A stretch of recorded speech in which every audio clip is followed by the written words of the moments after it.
আমরা আপনাদের আজকে একটা ফল দেখাবো। এই ফলটা হয়তো সবাই চিনেন, যারা গ্রামে গঞ্জে বাস করেন অথবা মফস্বল শহরে তারা সবাই এই জিনিসটাকে চিনেন, কিন্তু যারা শহরে থাকেন তারা হয়তো নাও চিনতে পারেন।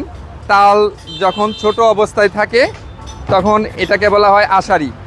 এটা হচ্ছে আষাঢ়ি। একটার ভিতরে আসলে 3টা বিচি থাকে, কোনোটার ভিতরে 2টাও থাকে, 4টাও থাকে, কোনো বিচি 3টা অথবা 2টা। যাই হোক, এটা আমাদের শরীরের জন্য বিশেষ করে গরমকালে খুবই উপকারী। এটা খাইলে আসলে বিশেষ করে গরমের মধ্যে পানি শূন্যতার কাজে দিবে। নামই হচ্ছে আষাঢ়ি, তালের আষাঢ়ি। এটা আষাঢ় মাসেই হয়, ঠিক আছে? আষাঢ় মাসে আষাঢ়ি হয়।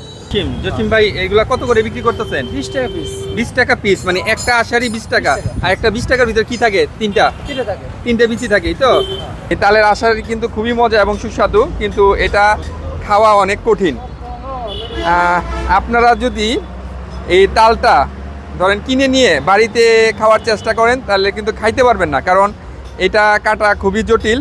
এটা কাটতে গেলে খুবই ধারালো দাও দরকার অথবা ছুরি দরকার, এবং কাটারও কিন্তু একটা প্রসেসিং আছে। এই প্রসেসিং না জানলে কিন্তু ওই তাল আপনারা কাটতে পারবেন না। যে এই যে তাল দেখতেই পারতেছেন, তালের কাটার প্রসেসিংটা আপনাদের দেখাবো। উনি আমাকে কেটে দিয়েছে অবশ্য। এই যে জিনিস, এটা মোরব্বার মতো দেখতে, ভিতরে পানি আছে। খাবো।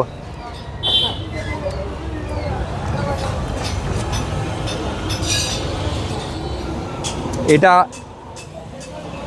খেতে গেলে পূর্ব প্রস্তুতি দরকার পড়ে।